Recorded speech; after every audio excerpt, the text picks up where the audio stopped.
What's up, everybody? What's going on?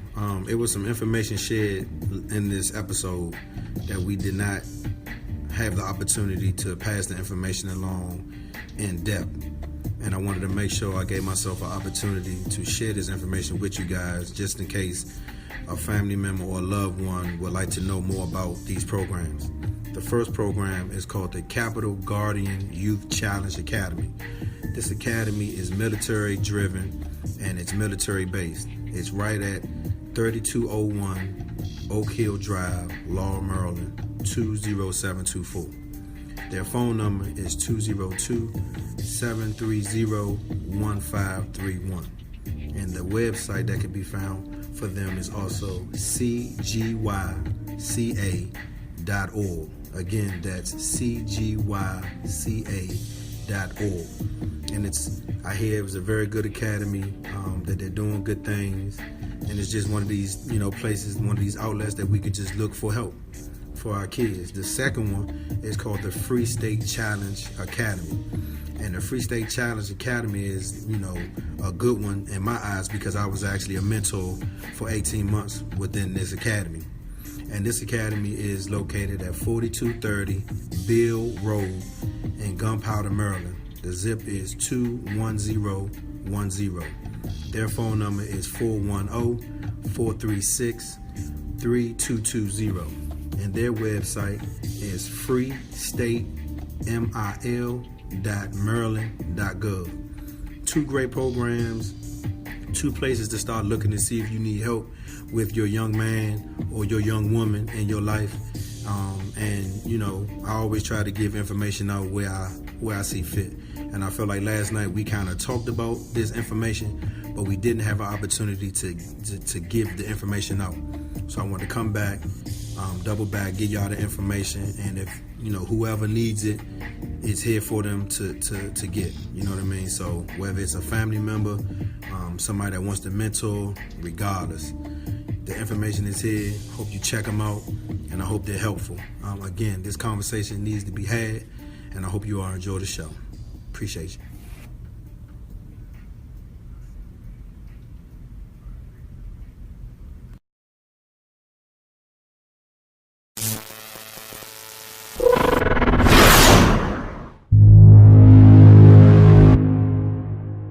This is a 87 TV network exclusive.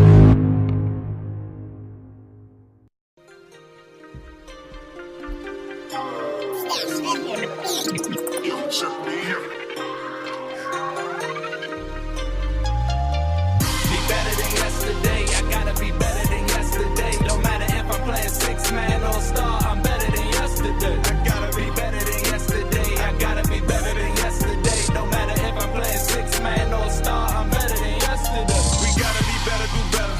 That's every minute, every second. Dropping juice, hope you collecting them. The voice of the people, we all gon' get heard. This real spill, never clear what I say. Always tuned in, never tuned out. Gotta stay woke and be a sleepwalker. Gotta stand up, got too many standouts. Stay ready like the 6-man of the year. We up now, we up now. Be better than yesterday, I gotta be better than yesterday. No matter if I'm playing 6-man or star, I'm better than yesterday. Be better than yesterday, I gotta be better than yesterday. No matter if I'm playing 6-man or star, I'm better than yesterday.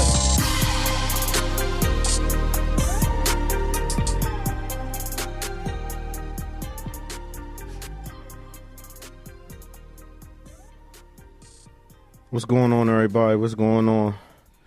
I welcome y'all back to the show, man. This is gonna be a nice show tonight, man, because it's been something that I've been wanting to talk about for a while, and I feel like at sometimes, it don't get talked about enough. And I think we do talk about it in a way where, it just gets swept up under the rug at some point because a lot of people either are too prideful to talk about certain things that may happen in their household. And then some people are scared to talk about it because they don't want other people to feel like they may be weak or to hear some of the concerns that they may have raising a black son. And the reason why I say that is because I was raised by a single mother, and she raised two of us with the help of my grandmother. And I just think about all of the stuff that's going on out here in the community now with black men.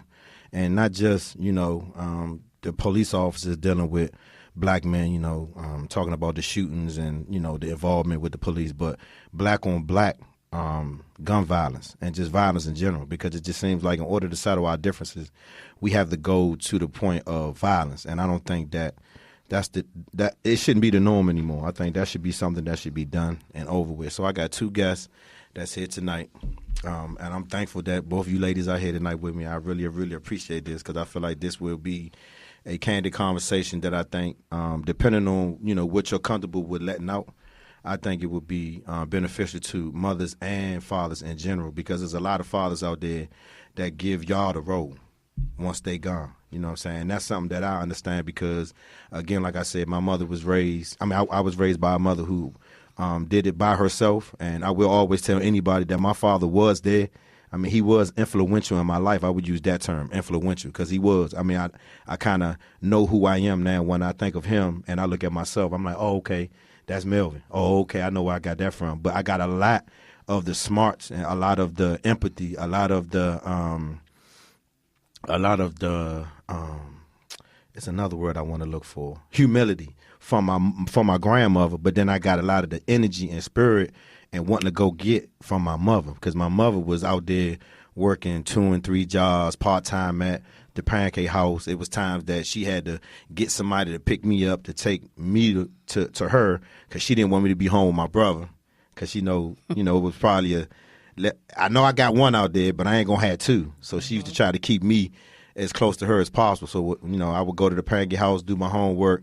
And the manager one time was like, "You want to bust tables?" So I would help her. I would do her tables, but they would give me $2 or $3. So that was a way for me to kind of not be, I guess where my brother was, so to speak. But it ended up being that way regardless, because of the neighborhood, me getting older, me not wanting to be up under my mother all the time. So I kind of branched off and kind of went out there in that lifestyle. And I remember the first time I got locked up, it broke her heart, because she thought she was doing a good enough job where I wasn't going to get caught up, and I did. And then it got to the point where I got caught up a lot. And I'm not going to say she gave up on me, but I want to talk about this conversation, because I feel like it's a lot of mothers, and I hate to say this, but I feel like there's a lot of mothers that's so frustrated, so mad, that they just, they just say fuck it and give up.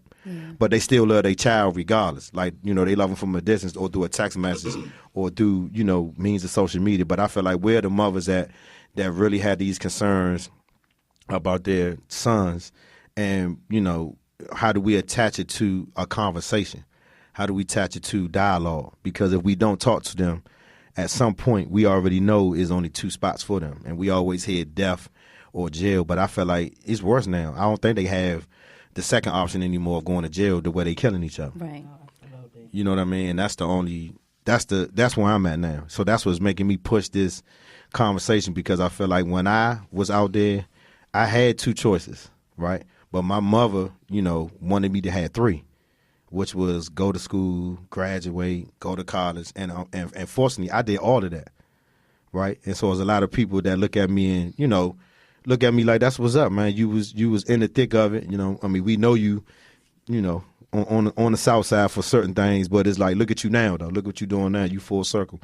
So when I think about Gianna, my baby, it makes me think about you guys, meaning the feeling. I mean, I had that feeling with my oldest daughter when she was born, but unfortunately, I was locked up. And so when her mother brought her up in Marlboro in the visiting little booth or whatever, this big old man looking at this little baby, and my face was full of tears, because I'm like, what am I doing? Right. You know what I'm saying? This little baby just moving around. She don't know what she doing. She don't know where she at. She probably, can either not really recognize my voice, because she really can't hear me through the glass, but she just kind of, all over the place. And I'm just looking at her like, dang, that's my seed right there. And I'm out here bullshitting, acting like I got to be this certain type of way for the neighborhood or whatever the case may be. And so I feel like when she was born, a bit of me broke then. I felt like God was like, okay, it's time for me to break you a little bit now, so you can see what you got that's more important than you. I mean, I'm going to give you another opportunity to get out here and do your thing, but if you mess up, that's going to be your choice. I'm giving you an opportunity to change it up. So I still went out there, played a little bit, got in some trouble or whatever. And I felt like if people always ask, if you can have one thing back, what would it be?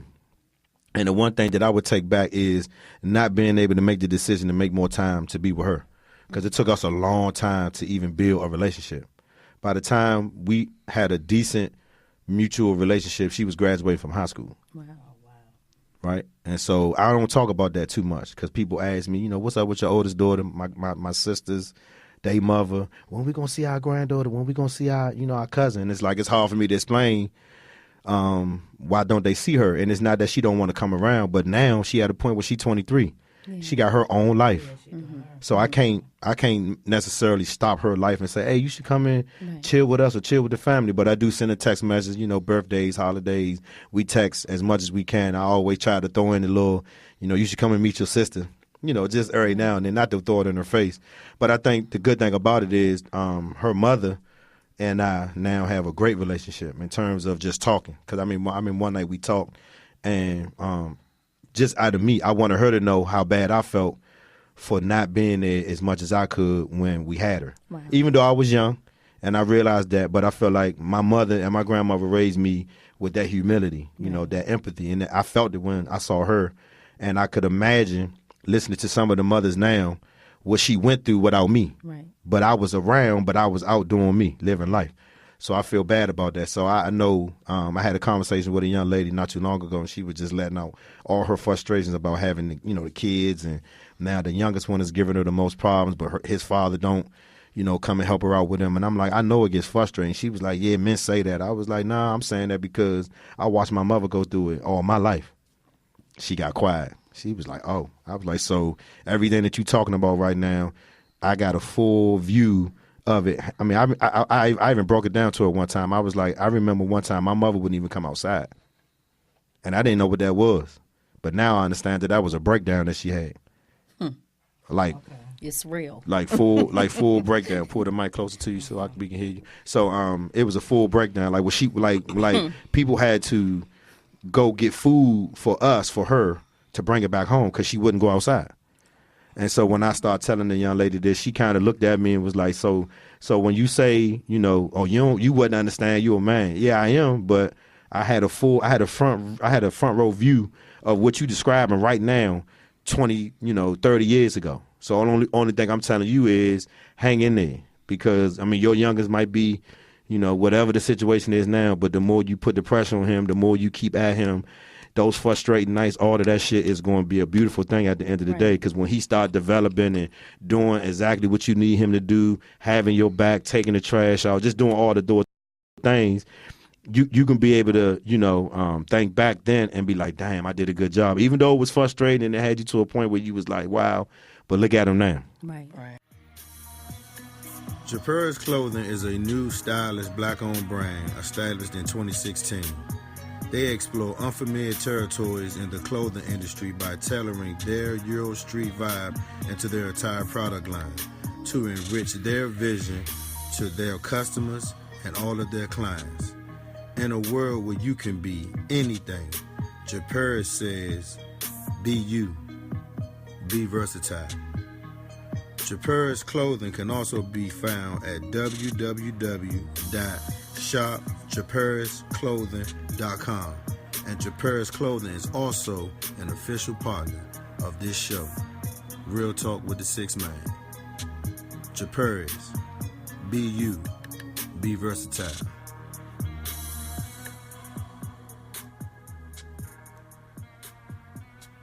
So let's get into this. So let's get into some of the things that you guys, are concerned about. And I mean, just doesn't have to be recent, doesn't have to be too far back, but, just give us a take on, your child, how old he is, not necessarily what he does, but some of the concerns you have, and then we'll get into some of the dialogue. So whoever wants to go first.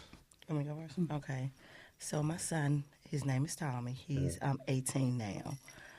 Some of the concerns that I had raising him was being an individual. I wanted him to be able to be exactly who he wanted to be. I didn't want him to identify with the things he saw on TV or things he saw in the neighborhood, because I grew up in Ward 8 Southeast. With him, we were all over. So I might have sheltered him to an extent until well, shoot, he didn't even catch the bus till he was like 15. I literally drove him everywhere because I didn't want him on the bus. I didn't want him, something bad happened to him. I didn't want that. So I said, at one point, I said, you know what? I have to let him go.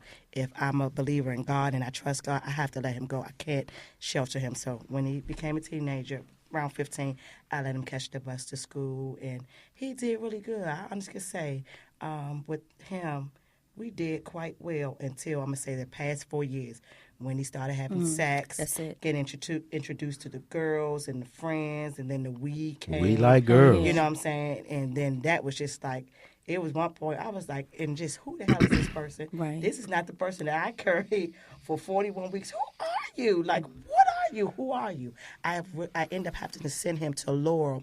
It's a school called the Capital Youth Challenge Academy, which he actually completed last year. Like the past 3 years, I hated my son. I did.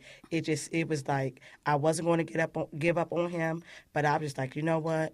I'm over this shit. I'm tired of the meetings. I'm tired of the talking. He had a big brother, Trayon. That's my god brother. He's been very influential in his life. His father's been, I didn't mention that, he's been in prison since he was 2. So we definitely had a lot of outside influences to encourage him, but he still had to take that path to get it right. Right. And I'm telling you, it was rough. Like, we started to fight. He started to be a little bit more disrespectful than I thought he would ever be, because I kick ass in my house. So I never thought it would be a point where he tries to, tell me he got taller. So he's like, yeah, Mom, I'm big, so what's up? And I literally had to fight him. Right. So. And so, with that being said, I mean, that was the piece of the male role model not being in his life. Absolutely. Because we don't do that. Yeah. My mother would say something to me and I wouldn't like it, but I would just look at her. And even with the look, she'd be like, what you looking at? Exactly. You got something you want to say? I'm telling I'd be you. like, no. She'd pick up whatever was close to her, whether it was the alarm clock, remote, it ain't matter. She would just pick it up and look at me. Let me tell You you got something you want to say? Nah. I good. did all of that. My son, he's 5'8", and I stand 4'10", but I remember one time I don't know what he did. We had an argument about something, and he like slammed my door and I hate you and something like that. Just a whole bunch of, and I snapped. I chased after his ass down the hall, and I did like a 30-yard dash, and I jumped up and kicked him, and I like broke the bag with everything in there, and I just like washed my hands. I was like, I'm done. I cannot live like this. This is too much. And my girlfriend, she told me, you can't give up on him. I think in that moment, you're just exhausted. You're just tired because you're trying to feel voice that you cannot feel. Right. You know what I mean? His father, I don't care who I had in his life, the big brother, the uncle, the cousin, the whoever. That father figure I could is not serious. feel that void with his father. And unfortunately, I took him everywhere his father was, where he was locked up. And we went up to, Raybrook, which is like 300 miles outside of Canada. We've traveled everywhere, that he's been. He had a relationship with him, but unfortunately he was in the prison. So it's still not the same. Right. So I think he like rebelled, and really felt empty. Like, everybody has their father, but I don't have my father. And I took him to counseling, and my son, he doesn't talk a lot. But we went through it, I'm going to say, from 15 up until now. And I know one thing he told me, this was like 3 weeks ago, he finished the program in December, what the Capital Youth Challenge Academy is, and I recommend this to any mother, whether it be male or female, that's having issues with their teenager. They stay on campus, it's indoors, on the same grounds as Oak Hill. So I know, I'm familiar. You familiar with the I did the one that's in Aberdeen, Maryland. Yeah, so it was great. They stay on campus, and it's like military style. So it was great for him. I'm telling you, when he first went, he rebelled so bad. He threatened to walk off the campus, and they said it's a part of them getting settled in. But it did wonders. He finished the program. He passed the GED test, and I took him shopping. His birthday was in March. We went to Clarksburg, and he said, Mom, you know what? This is where life came for me full circle. He said, Mommy, I thank you for sending me there. He said, I don't know what my problem was, but I just was going through something, but thank you. All the blood, sweat, tears, I was like, dang, I really did something right. I'm so glad. And so now, we have a good relationship, and I'm announcing this on radio. No, nobody know, but I'm getting ready to be a grandmother. Oh, wow. Yes, he's getting ready to have a baby. Congratulations. I was pissed off at first because I said, well, damn, I had you when I was 18. You couldn't let history not repeat. I said, you couldn't even give me 19. You had to let history repeat itself. So with that, I didn't. I can't say I didn't struggle a lot. I did with him, but it definitely came full circle, and we're just getting started. We have so much to go. But I will say, just about the youth in general, now I think what's missing is the village. And when I say the village, the neighbors next door, the people in the neighborhood, nobody, you can't say that to nobody's child anymore. Right. You know, I'm a young mother, but my mother, my neighbors raised me too. I'm telling you, if Miss Sue or Miss Mary went across the street to tell your mother you did this or this and that, they'll snatch you up, and then when your mom come home, you get your ass whipped too. So I think that's what's missing in this generation. Nobody wants you to say anything to their children. You can't say anything to them. You can't pull them up on anything. I don't say nothing to my child. I think that's what's a part of the puzzle that's missing in our community. You can't say nothing to kids anymore. They are so disrespectful. It's crazy. And that's another thing that I fought for my son. I don't care.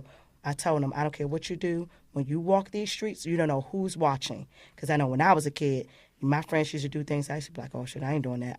I don't know if that person sitting right in that chair might no feel. I don't have time for that. But every time I see people and I walk there, ask me, are you Tommy's mother? I recall this one time I was in the Giant on Alabama Avenue, and I'd never seen this lady. I've never met her. She came up to me. She said, are you know Tommy's mother? I said, yeah, I am. How are you? How you doing? She said, I just want to let you know that your son is so mannerable. He's so respectful. And I get that all the time about him. So that was another affirmation for me that I knew that I didn't get everything right. But I told him, you could be the dumbest person in the class as long as you're respectful and you're mannerable. That would get you a long way. But I'm just blessed that my son made it to 18. You know, he had maybe a run-in with the law, maybe once, nothing serious. But we have so far to go. And I just pray. You know, I talk to him. And, you know, even with the baby, I said, Tommy, I asked you just about every day when you first came home, are you using protection? I said, do you know about ovulation? I broke down ovulation. I talked to him literally every day. Yeah, we ain't listen to all that. I'm like, why not? Nah, because we 18, we ain't trying to. I said, am I lying, G? We ain't trying to hear all that, man. Shorty about to come through, she thick, man. We about to, man. Yeah, what you mean? You know, I'm 36. I'm somebody's grandmother. What is it? October 23rd. 2 days before my youngest birthday, I'll be a grandmother. But it's a blessing. Yeah, my son, I love him to death. I just pray for him, and I just tell him, just watch your surroundings, and you just try to stay busy and just stay out the way as best as you can. Can't say we had any drug dealing. I think he tapped into it right before I sent him to the program. These young people, they so stupid. They put everything on the internet. He put something on the internet saying something for sale, and I'm like, fool, why? You know what I'm saying? Like, why? Social media is everything. Social media is so annoying and so aggravating. It's like, you incriminate yourself. Like, why would you do that? But I think he dibbled in it for a hot second. But I can't say no heavy jail time, not as of yet, knock on wood for that.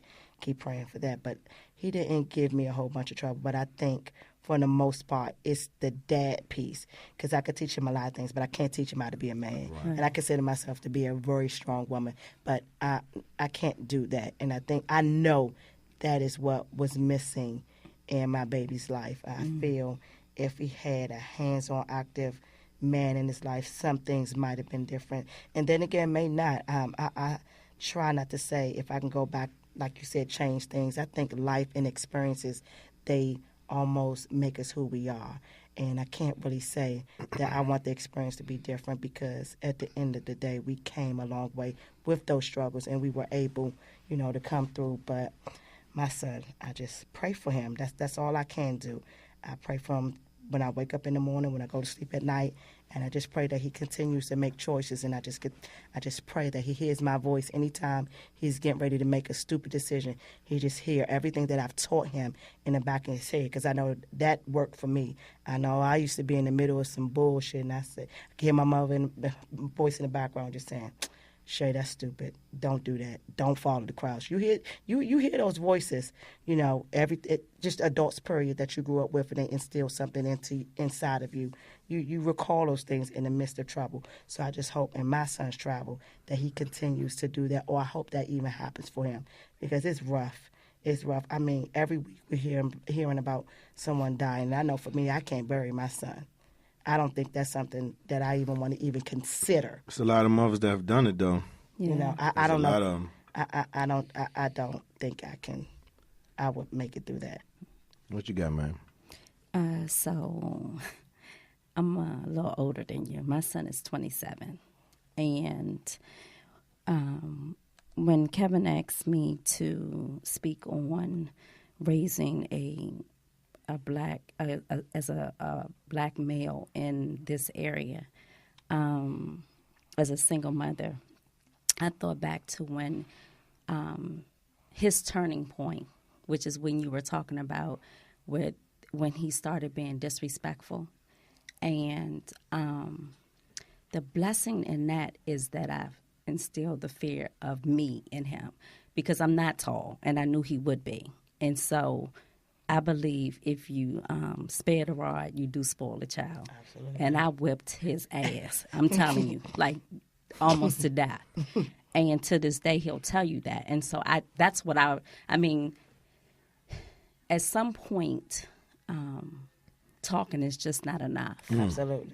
And I'm not saying his father wasn't in his life, but he wasn't a constant presence in his life. And so I knew that, at that time, that's when everyone was saying, I don't know, it felt like that's when the dynamics of how family structure was changing. And there were a lot of women saying they were scared of their sons. And I was like, it's no way. Right. I'm not going to ever be scared of a person that I brought into this world. I don't care how tall he is. He could be 6'1", and I'm 4'4". Was that an excuse of them just saying that they were just giving up? No, like they had shows on it. Like you would see it on TV. Like it was, I don't know, it was like, it was weird to me. And I was like, that is not going to be me. You know what I mean? And so, yeah, I beat his ass. But at some point, to me, that was where I set that foundation. Like, I just can't tolerate that, not when I'm feeding you. So that was my concern. So as that must have been like 12. And my concern for him was I needed to provide for him. And so then I had to make a tough decision to work these long hours and leave him home alone to make decisions, to be with himself. And it was tough because I realized, looking back on it now, that was a pivotal point for him. And he got caught up in a lot of stuff because I was not present, and I it should have been a way that I should have been able to balance it, and I didn't. But Shay, when I hear you tell your story about, you praying and you wanting to save him, my son is 27. And when I tell you prayer changes things, Absolutely. It does. It really, really does. My son is an amazing man. And I'm not saying it because he's my son. But when Kevin was saying, like the things that his mother gave him, to be empathetic, to be to care. It was those ass whoopings. Right. You know what I mean? But also let me nurture you. You know what I mean? Care about how you treat other people. Right. Care about. I remember one day he was like, he must have been like 17. He had like a government job. We was catching a subway together, and it was every moment that I had with him. It was a teachable moment. So like when we would get on the subway, I'm like, don't sit down. Not when there's women standing up. Absolutely. There are moments when you should always be like, no, I can't teach him how to be a man, but I can teach him how to be a decent human being. Absolutely. And care about people. You know what I mean? And so I think that's the piece that I think children are missing, that their parents are just not teaching them how to be decent human beings. Just to care about your next, you know what I mean? Like, if you see a woman, open the door for her. Absolutely. If you see someone that needs help, don't turn your head. Help them. You know what I mean? And so some would debate that though, because some would say that's what they seen. Their What? parents. That's what their parents seen. To not Just discord, just turmoil.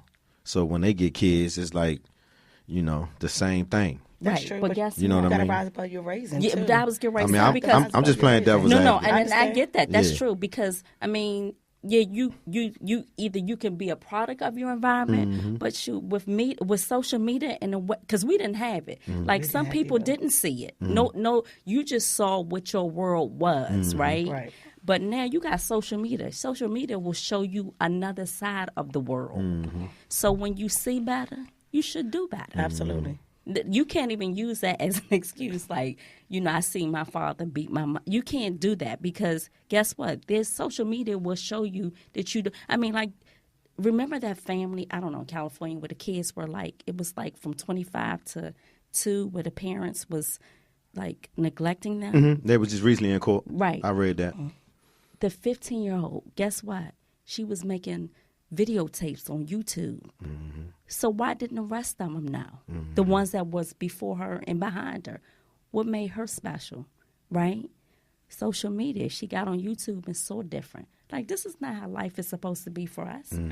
You know what I mean? We shouldn't So- be chained down and shackled to the bed, Right, going to you- sleep like this. Because when you see better, there's a desire in you to want to do better, and that's what we need to nurture. You know what I mean? So I feel like, yes, the village should help, but where do you make your neighbor comfortable enough to say, Right. if you see my son out here acting crazy, Get at him. get at him. Oh yeah, absolutely. I know. I did But that a lot. we don't feel, because like you said, you don't want no one speaking to your son, you know what I mean, or my child. But it shouldn't be that way. shouldn't. It really. So where do we start? Well, how does that? Because see, my son 27, and I want to reach him. When my son was little or younger, I tried to reach everybody he touched for his friends because a lot of them didn't have it. You know, a lot of his friends' mothers wasn't there. You know what I mean? And so I tried to make my house available for that. You know, where you can, and you got to be real with your kids. Absolutely. You have to be super transparent. Like, the conversations you got to have, you got to be real, like raw real, because they going to get it regardless. You know what I mean? Absolutely. So you can't shelter them. I tried to in the beginning. Yeah. And I had to hurry up and make that transition Yeah. because I couldn't shield them from the world. Can't save them from the Right. world. And you then know? when you let them go, then what happened? Well, I'm not gonna say he went buck wild because he didn't. I got to be honest. Right. I slow walked him. Yeah. I think the experiences were conducive to the age. You know what I Okay. mean? Yeah. So it wasn't like I let him loose and this was like crazy. No, it wasn't like that. I think as I let him go out and, he's getting on the bus, he's hanging out with the friends and things like that, he just was introduced to some regular stuff. teenage stuff. Yeah. Wasn't really bad, but I knew when I made that decision to let him go that it was almost on point because, we're not our kids' only influences. And, my mother wasn't strict on me. She let us do us, but we had that trust. With him, I'm thinking he's a little boy. Oh, God, I can't let him. But no, when I let him go, the transition wasn't that bad, but he still experienced all the things that I didn't want him to do. Look, he's getting ready to be a parent. Right. I just knew he wasn't going to do that. Right. He did it like right on the nose as soon as the Right. buck came home from Right. school, and even with that. But I see the way that he moves with the mother of his child because me and my kids were very affectionate in our house. He cooks for her. I'm not going to say they're not together. They're young. They go back and forth. But he goes to all the appointments. He's very empathetic. He is. So I love Yeah. Who Kevin he get when that you're from? from his Right. mother. Right. From his mother. Yeah. And even my 6-year-old, as soon as we get to the door, he's opening and everyone go through. But he goes to a Catholic school too.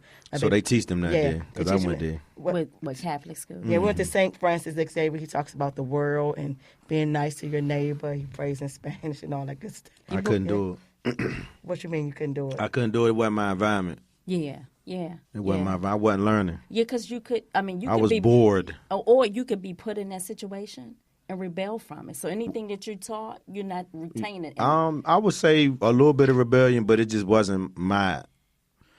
I was so I kind of been like I don't want to say the focus, but I've been kind of famous all my life. Oh, If I can say that. And only reason why I say famous is because if I got a class and, and there's some women in the class, I got cut up a little bit. oh, you got to show off.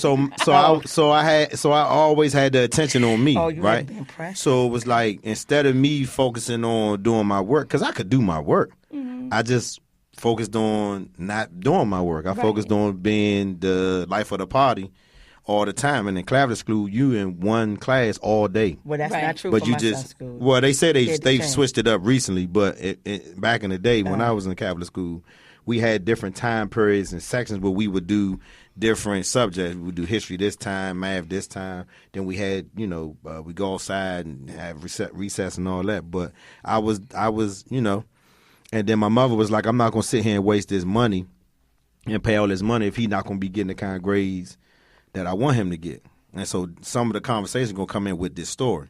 So when I left St. Thomas More, okay, they still around. My son, he goes to St. Francis. yeah. I love that school. So when I left St. Thomas More, my mother transferred me to Henley Elementary. You see how your eye went as soon as I said that? Because everybody knows that's the neighborhood school in Southeast. I mean, it's a couple of them, but Let's go. I'm at the MLK. Right. So, but when you say Henley, people that live in that, Chesapeake, Connaughton, That's down the hill. That little area, that's where everybody go. And so it was like once I got to Henley, got my feet wet, so to speak, it was just like, okay, now this is a different element. I mean, I'm still got the game, but now the dudes, it's a different element because now they don't like the fact that I'm the pretty boy and I got all the girls in my face. So now they want to fight me. And I wasn't no fighter like that. You know what I'm saying? I mean, I would fight if I had to, but I wasn't that, walk down the hallway bullying people. And I went through that. People don't know a lot of my story, but that's why I was like, I'll put a little bit of it out there now. But I got bullied when I was in school. I got my shoes taken from me. Well, my brother's shoes.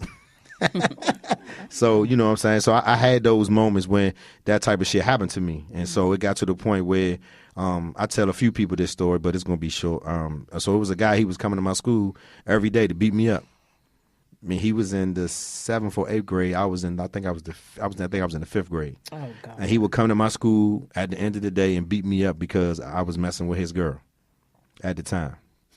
And so, Wait a minute. You was the 5th grader? I was either 5th or 6th. And she went She to was school with me. upperclassman? Nah, she went to school with me in my okay. class. Oh, okay. He was, coming from junior high school to our school, and I think she lived in the neighborhood or in his neighborhood. So she was like, she was his, so to speak, because they lived in. You know how back in the day, if you was from a neighborhood and you knew the neighborhood dudes wouldn't let dudes from another neighborhood come in and mess with their girl. Right. Okay. So it was that kind of situation. So he would come to my school and beat me up, like literally, like beat me up. Like I would go home bleeding whenever we had altercations. So long story short, one time I'm going home and the old head was on my street. I was walking home. He was like, "Slim, what's wrong, man? Pull yourself together. What's going on?" So I told him what was going on.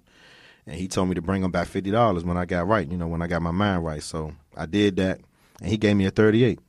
What? He gave me a 38. A handgun. What? In the 5th grade? What? So that's why I tell people, that element of my life, changed my life. Because from that day forth, I was a different person. And my mindset was, ain't nobody ever going to put their motherfucking hands on me ever again. And it wasn't going to be this thug mentality, but it was just, I ain't no fighter. I mean, I'll fight you, but if you bigger than me and you got more experience than me than fighting, then I'm going to lose the fight. I don't want to do that. So I pulled this gun out and Slim back up on me. And so the first time I had to do that, I walked home, everything was cool, but I could not go to sleep. Yeah. I know. That's I could not go to sleep. 10-year-old. I couldn't go to sleep because I was like, Joe, I pulled a gun out on him and told him, man, I played the role though. Right. Nigga, you fuck with me, I'm a man, you know what I'm saying? Oh, my cousin God. all scared and shit. My cousin like, what you doing? Right. So when he walked away, I walked away, and I don't, people always talk about drugs, right? And how you take that first hit, whether it's a marijuana, coke, drinking, whatever, and you get that first high. Right. So that was a high that I never could get again. Yeah. Yeah. Because it was like, I just told this nigga that was coming down here beating me up every day that he wasn't going to touch me no motherfucker more. And he wasn't. And we went through a whole series of going to the police station, mediation with his mother and my mother, all types of shit. And I mean, they lived in a neighborhood where the neighborhood was known for what they was known for. But then where I live, it was on the same street as some other known individuals, but it was in the cut though. So ain't nobody really know us. So it was like, at that point, like, after, I got that gun in my hand, it was like I changed. I was a different person. Wow. I would go do shit and not even tell nobody I was doing shit and come back and just be regular. But in the back of my mind, I done robbed somebody.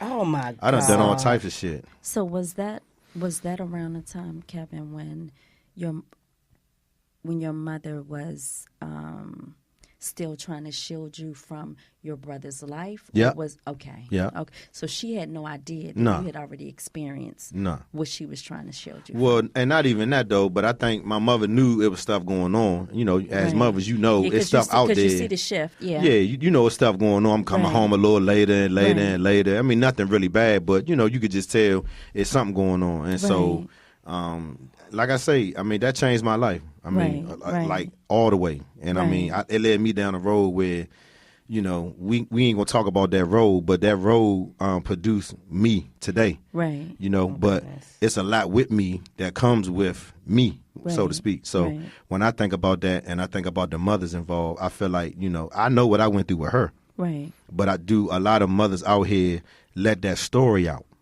because there's other mothers that's going through what y'all going through right now, but they don't. It's like it don't come out enough because it's like everybody is kind of want to be quiet. Oh, that's my child. I ain't gonna put my son out there because he did this, that, and the third. But I feel like at the end of the day, you know, the experiences that y'all giving right now, when somebody listens to this, they like, well, damn, I went through that. Right. I know what she's Right. saying when she say that. Right. You know what I'm saying? Not being afraid to put it out there because when I first was going to start doing this, people was asking me, you going to tell people what happened to you? I was like, I got to. You got to be You have to, transparent. you I said, I got to. I said, because if I don't, nobody going to really take it for serious. And if I Absolutely. tell them my stories, you know, they'll be like, okay, I can relate to I can that relate because to that. that happened I've to been me. through Right, that. right. Yeah. You know what I'm saying?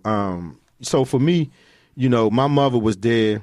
she was involved, but like y'all said, I'm hearing the frustration, the kind of wanting to give up. You know, laying the hands. My mother did all that. Right. But after I would turn, you know, maybe 15, and she handed me over to my father, she was like, "Look, he got to go.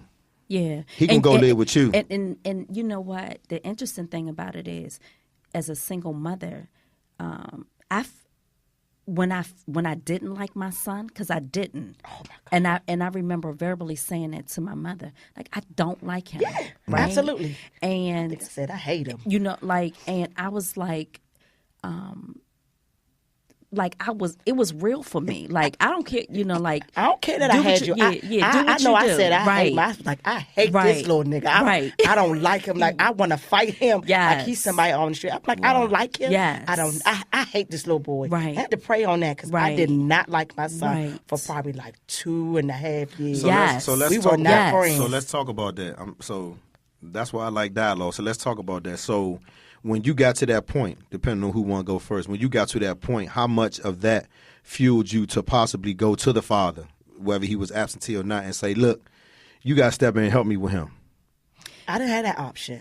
I didn't have that option because his Yeah. father was in jail. Okay. He was in jail, Okay. and I've always been the financial person. Well, let me correct that. His father's side, his paternal sisters, because he has his mother and his sister. They helped me a lot too. Okay. So it's so many women that I had to turn to, and my sister's husband filled in where he could. I really didn't have nowhere to turn, so I'll have that moment that I can't stand him. I hate him. I don't know what to do with him, and then his side of family will help me. They'll fill in. And then my girlfriend's like, Shay, I know it's rough. One particular, my best friend, Kai, she said, Shay, don't give up on him. And she gets on my nerve. She said, he's smart. He's going to get through it. Oh, I'm yeah. telling you, he's going to get through it. I couldn't send him nowhere. You know, I might send him to his aunt maybe a couple of days, and it's like, you got to come back home because that's still my baby. You know what I mean? You got to come back. But in that moment, it just was like, I personally, I didn't have nowhere to send them. And fast forward, that's why I sent them to the Capital Youth Challenge Academy, because I didn't have no choice. I couldn't send him nowhere. It was nowhere where he can lay or sleep or somebody can care for him. I didn't have no choice. So that program was my last choice last year. And for me, it's funny how God worked because not only did I not like him, but he didn't like me. And so the feeling was mutual, right? And so he forced his dad to step up. You know what I mean? Like, I don't want to be with her no more. You know, she, whatever. You know, and so at that moment is when his dad was forced to be like, you know, and looking back on, I'm so thankful that I wasn't that mom who was like, that's my son. Like, no, he's staying. Because, you know, a lot of women, they use their children as pawns, you know, absolutely. for whatever you're feeling, you know, however you're feeling towards that dad. I'm here. Right? That ain't So, right. but for That ain't me, right. I was like, it was devastating for me because he was my world, and I had to learn how to live life without him. But And vice versa. looking back on it, it was the best thing that ever happened to my son, because the one thing I've always taught him was that there's no manual on how to be a parent. No, ma'am. And so as a child, I know it's frustrating because you think we should know these things. Well, we don't, right? But the one thing you can learn from us is either you want to be like us, or nah, that's not the kind of person I want to be. You know what I mean? And so I've always said that. So going into living with his dad, looking back on it, I can see where he was like, okay, so I'll take his hard work, but now I don't want to take that other thing from, that kind of thing. So it wasn't that I asked his father. He was like, I don't like you either. So the feeling is mutual. And I want peace. I'm going to live with my dad. And I was like, deuces, But really, I was hurting inside because Did you he feel was like you failed them a little bit? get out. Okay. You know what I mean? Because that's how I was feeling, Okay. However, I took being a mother very seriously. Absolutely. My life stopped. Like, I wasn't going, I didn't do any of that because he didn't ask to come here. Like, I laid down and made a conscious decision to have this little fella, right? So the fact that he wanted to go live with his dad, and I felt like I failed as a mother. Not so much because, I couldn't imagine that I would not love this little person that I didn't know I could love like that. Right. To get to a point where I'm Like, like, I can't yeah, seriously, like, right. You bye. gotta go. Right. Yeah. So go live with your father. Right. So, but yeah, that was and he was with his dad maybe a year and a half. Oh. And he was like, no, but he was trying to because come back. because you see, like you was just saying, you see some of the stuff that you like about him, and then you start saying the stuff that you don't like about So him, it's and then you like- be like, wait a minute. Yes. At least my mother would clean up, or at least my mother had dinner ready. At least my, you know what I'm saying? So you start thinking about all that stuff. Because, pros I and mean, cons. I was with my father, and my father was cool, but, his thing was drinking. My father loved to drink. But my mother knew that. So I know, that story that you saying is relatable to me because we had that same situation. I'm gone. I can't live here no more. Good. Go with your father. Be easy. But by then, I was already kind of, heavy with, street activity. Right. At that point. So she didn't want me in Southeast, so I kind of grew up in Northeast, Northwest, so to speak. So I went to a Northeast junior high school, and then when I left there, I went to Roosevelt, which is up Northwest. So I got a slew of people that I consider family in Northwest, even though my heart is from Southeast. So I got the best of both worlds. But I'm saying that to say I got into more shit on the other side of town because nobody knew me. Right. So I could like Maneuver a little bit. not even maneuver, but I had another I can identify somebody totally different than I could identify with when I was at home. Right. I was like, I hate to say this word, but I was like that nigga. Like everybody knew me. Right. I mean, because so sick of no, him. I'm saying because I sold weed. You know what I'm saying? So everybody would come to me for the weed, or knew I was the dude that could get the connect or whatever. I mean, because my father, he would get drunk and go to sleep. I would take his keys and drive his car.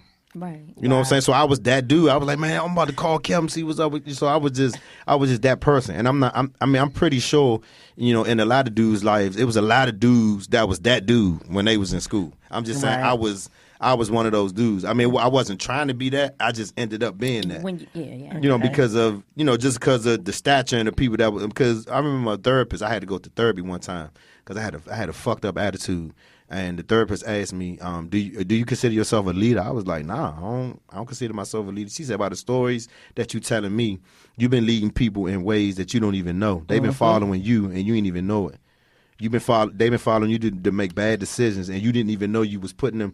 So one instance was we went out one night and I asked the dude to go do something and he did it. But it was a bad decision. But he did it because I asked him to do it.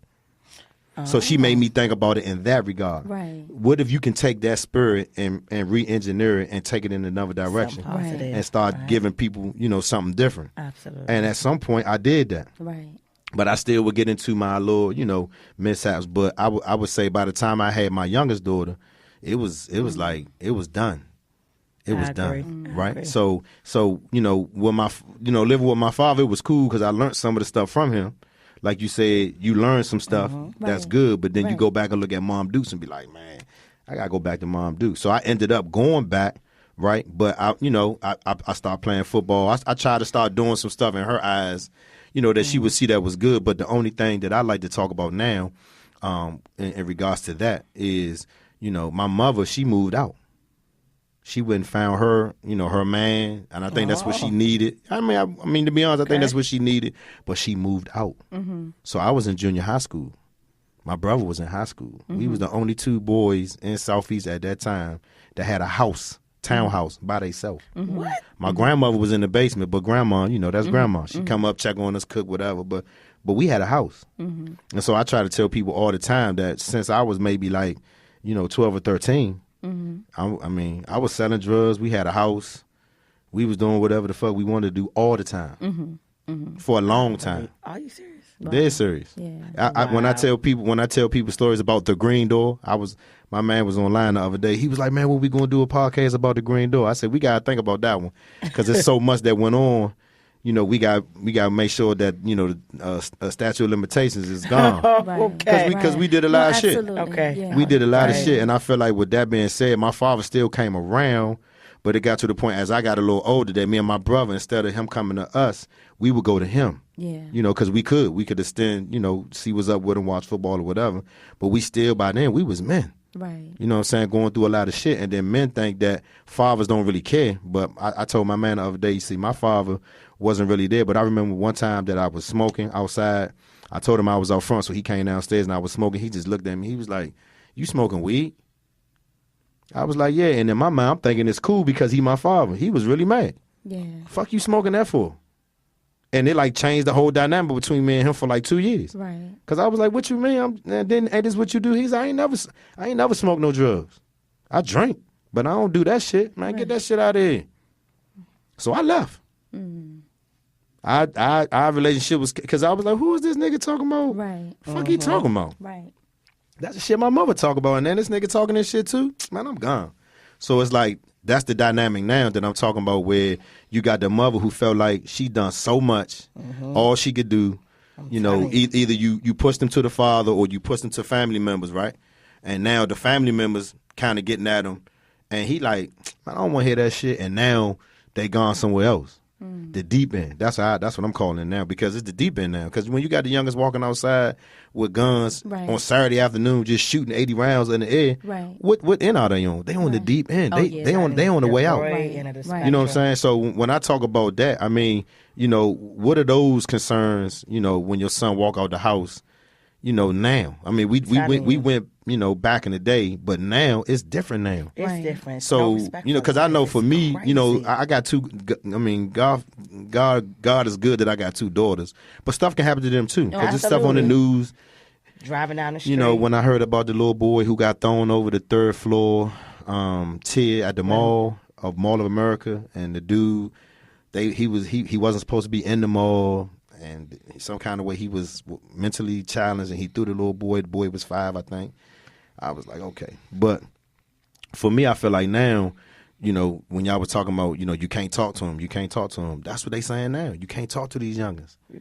You can't talk to these young, but I do. I talk to them all the time, and I don't spit nothing but true bill to them. I mean, sometimes I gotta get them instances of shit that I did so they can know exactly what the fuck I'm talking about. I may give them a specific situation that I see them going down, so I can tell them, this not the way you have to go, Slim. Right. You can go this way if you want to. It's your choice. But if you decide to go that way, I'm telling you what's gonna happen. You know what I'm saying? You gonna do that. Somebody gonna find out you did it. They gonna be looking for you. Then something gonna happen to them. You seeing it playing out now. Yeah. You got on your man's shirt right now, right? That's your man's shirt. He died, right? That's your man, right? Next week, that's gonna be you on that shirt. Right. Right. Oh, no, Kim, you don't know what you're talking. I know exactly what I'm talking about. That's gonna be you on that shirt. And then when y'all go retaliate, then your man gonna be on that shirt. And then when they come back and retaliate, then they man, the shit just gonna keep This whole going. cycle Right. keep going and You know going what I'm saying? and It's just gonna keep going. So I feel like at what point, as parents, because we parents, we raised our kids, but it's like now, it's kids out there that need parents like us that they don't have. Right. What's the concern now? Because it's like now our children are okay. We feel like we raised them okay, but how do they relate to the kids or certain situations that might happen out in the street? Because I was on the subway one time and a youngin like bumped me. This was a while back. He bumped me and I was like, Slim, you all right? He was like, nigga, you all right? Ooh. I ain't even waste no time. I grabbed him right up here in his collar, lifted him up off the ground. His man was like, oh. I'm like, Slim, don't do that, dog. I'm a grown man, Slim. Right. If you out here playing for them, you're going to get yourself hurt for them. Right. There's no need for that. So that's kind of where I want to take it now, the concerns now. So when, because we know, his profession is a little different, right? Yeah. And then, he still kind of, He's still teetering. trying to find his way. Yeah. So what's the concern now? You mean for my son or just the generation? Just your son in general, because, there's nothing you can really do about, you can care like you said, you can kind of have the village aspect, but what's the concern now for him in general? So my concern for him now is just being a black man in the D.C. area, who has a profession, but when whatever that profession look is, when it's on, they know who he is, but when he isn't, he's still a young black man in the D.C. area. And my concern is how he will be treated. Mm-hmm. And I need him to make it home somewhere. You know what I mean? And so although he does what he do, my concern is his level of tolerance to what this environment is now. Because racism is here and it's out and it's you know what I mean, and that's what my concern is and how because let's just be honest, up until now, he really didn't experience it, right?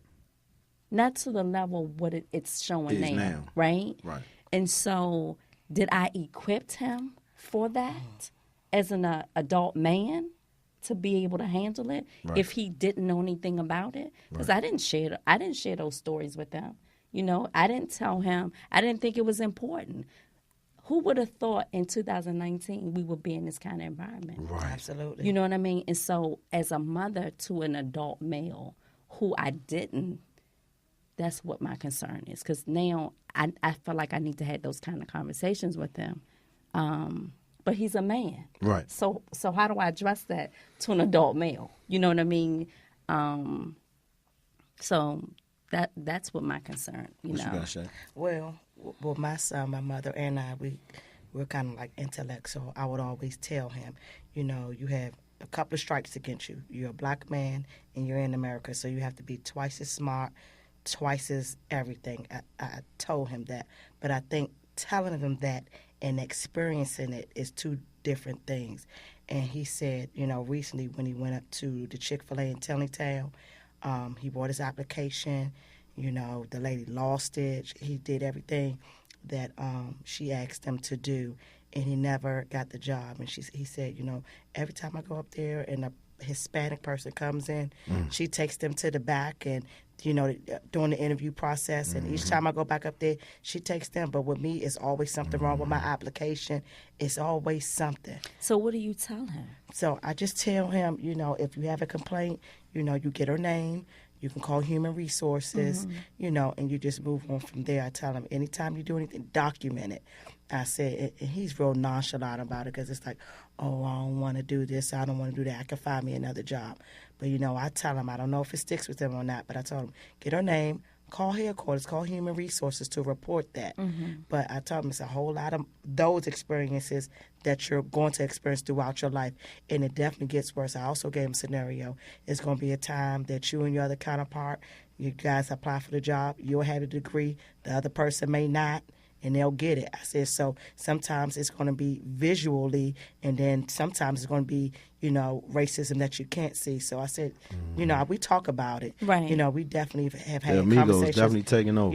Right. So we have those conversations. So, the only thing I can do is just continue to talk to him when he has those adversities and just explain to him. But life is like the best teacher. And I think as you go through things, you learn. Oh, Because I can speak it to his ear all day, but when you experience it, it's a whole different ball game. So that's my. So, I mean, I'm going to end it like this. I mean, I wanted to get into some of the questions, but like I tell everybody, this is not something that's scripted. This is not something that I try to, facilitate too much, because I want people to be as open and free with their discussion as possible. So, I mean, not saying that I'm sorry that we couldn't get through all of the questions, but I feel like with just the experiences and the relatable acknowledgments that you guys gave, I feel like somebody will feel this conversation, and we may need to have it more in depth. And So basically, you want us to come back. That's what you're saying. I mean, it's always a possibility to come back, but my thing is come back, but do it on a bigger scale. So, Absolutely. so I'm always thinking bigger scale. Like, so when I started this,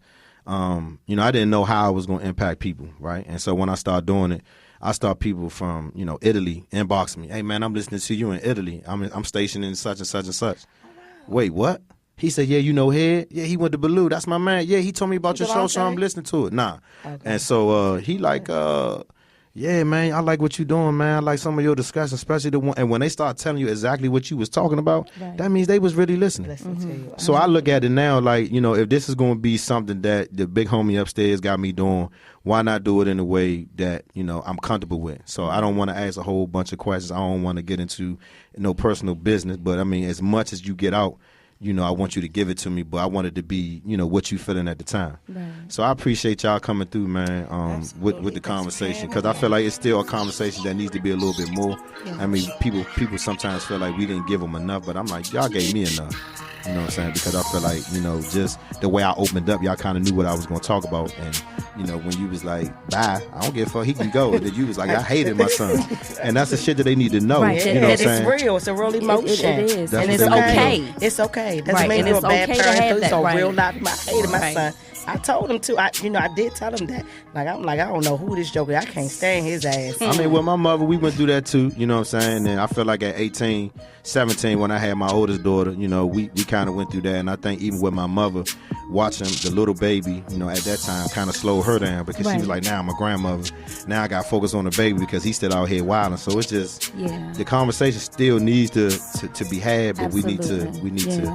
we need to keep having. So again, I appreciate y'all Thank coming. you. Welcome. Thanks for having me. I appreciate the listeners, man. This topic is probably gonna come back up again, y'all. But I feel like we just need to keep having dialogue. And everybody always asks me, where do I get, be better than you were yesterday? Because I feel like it like this: if you woke up and you bumped somebody, you had a bad confrontation with them, and something happened, you have the opportunity of God give you life to be better than you were yesterday. Absolutely. So that's where I got that from. Yes. That's where I got that from. Yes. So I appreciate y'all again.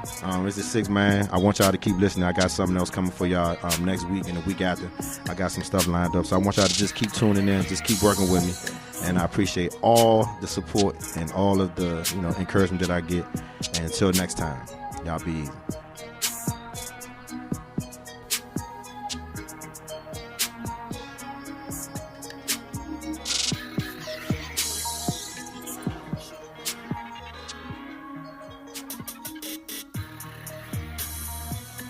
Japer's Clothing is a new, stylish, black-owned brand established in 2016. They explore unfamiliar territories in the clothing industry by tailoring their Euro Street vibe into their entire product line to enrich their vision to their customers and all of their clients. In a world where you can be anything, Japer says, be you, be versatile. Japer's Clothing can also be found at www.shopjapersclothing.com, and Japer's Clothing is also an official partner of this show, Real Talk with the 6THMAN. Japer's, be you, be versatile.